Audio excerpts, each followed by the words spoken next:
Hello and coffee cheers! I am so excited to be here and talk with you today. It is 37 degrees out here in Alaska, and it is one of the last beautiful days that you can actually sit outside in. So I decided to do my filming today, even though it's a Sunday. I figured I would get the Moving Monday video going now. What I decided to do for this week is I have been doing a 31-day challenge for walking, which is fantastic, and I have been doing pretty well at it. The first few days, I even did it on the weekend, but this weekend I did not successfully get my walk in, and it kind of made me feel a little bad. But then I started thinking about spoon theory. Oh, spoon theory. Spoon theory is originally a true story that happened between two friends sitting at a diner. And the one friend asked the other about what it's like to live with lupus. And not what the symptoms were, that kind of stuff, but what it really is to live like. And the friend said, well, this is what living with lupus is like. And she went around and she collected all the spoons on the tables and the other tables, and she handed it to her friend. And she explained that every day living with illness is like only having enough spoons to accomplish so many tasks. And she broke it down to her friend that what normal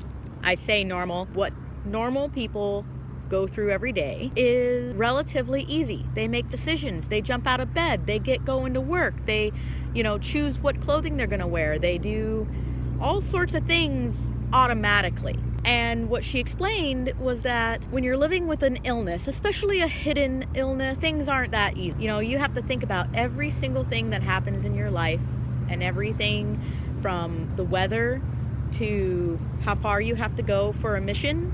I like to call them missions because everything's a mission, everything's a task, everything's a goal. And for people who are ill, they have to think, okay, I have to wake up today. That could take a whole spoon. And I may only have 10 spoons for the day. So waking up is a spoon. Jumping out of bed doesn't happen. You have to get up. You have to figure out what kind of clothing you're going to wear, what you're going to eat if you have to take medication in the morning, what you're going to do to make sure that you get to work. Those could all take multiple spoons. So halfway through your day, you might be down to 5 spoons, and it's only lunchtime. So when you think about spoon theory, I want you to think about your life. Now, you don't have to have a physical or mental disorder or illness to use spoon theory. Spoon theory is a great idea for all sorts of different types of situations. So when you prioritize your day, we talk about making lists and marking things off and checking things off, and I have this to-do list. Well, somebody who is a wife or a husband or a worker or a school or a student may have many things on their list that they have to do every single day.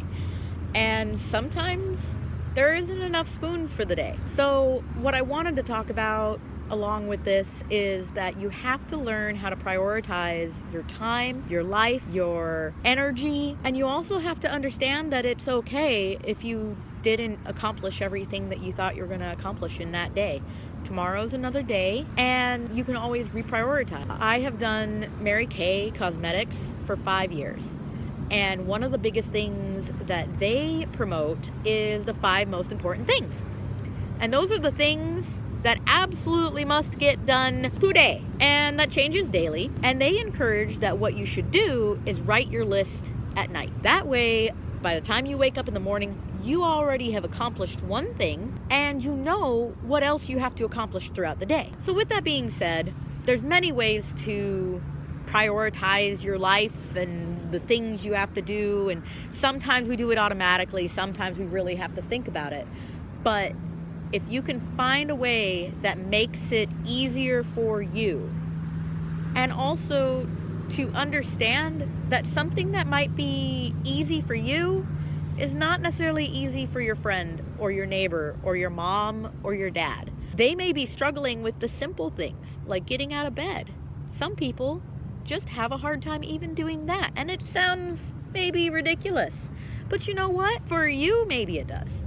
Maybe. For others, it could be the hardest thing that they have to do in the day is to get going. So, on this moving Monday with this beautiful, beautiful scene, I had to show you guys. I had to take the time to come down here to the park because it was one of the last days. I mean, I say last day of beautiful, but it's really like the last day that you could be outside. It's 37 degrees and it's only 4 o'clock. It's getting cold. And everybody keeps asking me when there's going to be snow. I promise, as soon as there's snow, I will show you. There won't be any way of avoiding it. Anyway,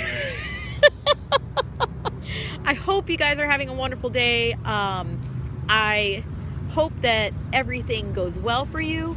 If you want to talk about prioritizing your life and ways to do it, leave a comment down below. Have a conversation with me. I would love it. As I almost knocked my coffee over.